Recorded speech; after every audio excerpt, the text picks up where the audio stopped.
So, pag-usapan natin sa lesson na 'to is paano ang gagawin mo kapag wala kang mga sample works na ilalagay mo dun sa Google Drive mo or doon sa website mo.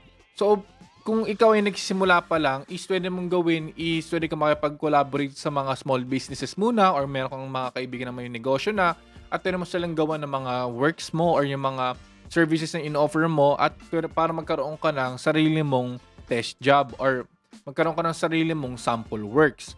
So dito naman sa portfolio is magkailangan mo ng maraming sample works para mapakita mo na kaya mo gawin yung mga pinapagawa nila. So kung makikita nyo dito is ito yung Google Drive portfolio ko.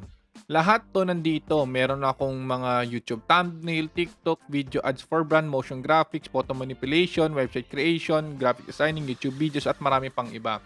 Ito is accessible sa inyong lahat pero I can guarantee you na kapag ginamit nyo itong mga portfolio ko is hindi rin kayo makakuha ng mga client nyo dahil out of 3,000 mga students, almost lahat sila ginamit yung portfolio ko. Kinuha nila yung aking mga sample works and guess what? Wala sila na nakuha ang client.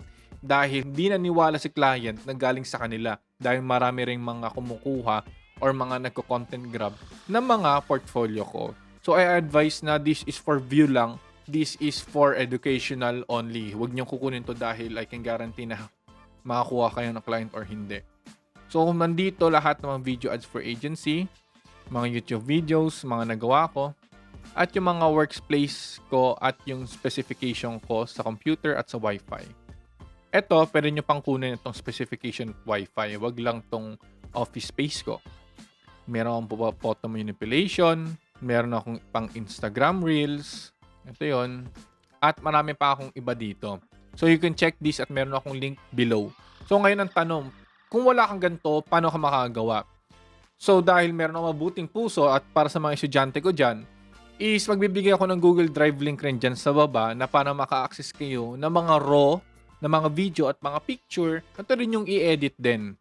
Kapag wala kayong mga kakilala ng mga negosyante or mga business owners ng mga small business owners na gagawin yung mga content para sa kanila. So dito sa Vivid Smile is pwede kayo makakuha ng mga product shoot. Yan. Mga model and influencers namin. At meron rin tayong mga video dito. May unboxing, may reviews, meron gumagamit. So you can check this at you can download this right away. Okay? At meron rin tayong mga main ads na pwede yung panggayahan. At dito sa Canva kayo gagawa. Dahil madali lang dito. Dito sa Canva is meron dito for presentation, social media, video, print products, marketing, at office at madami pang iba. Okay?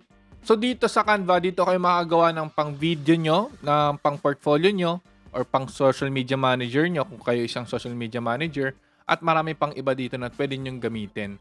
So, ang advice ko lang sa inyo is kunin nyo na lang yung mga raw at gumawa kayo ng sarili nyong mga sample contents or kung meron nung kayong Adobe Premiere or Adobe Photoshop, mas maganda. At pwede rin kayo gumamit ng another website or another editing sites kaysa dito sa Canva. If meron kayong alam, mas maganda rin.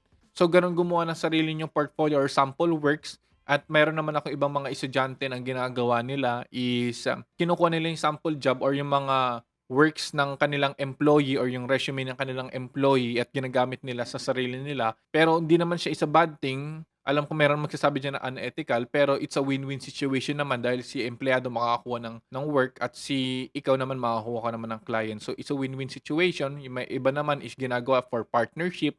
Ginagawa nila yung iba partnership, yung iba naman for agency at etc. So there's many ways to get your sample works. So see you on the next lesson.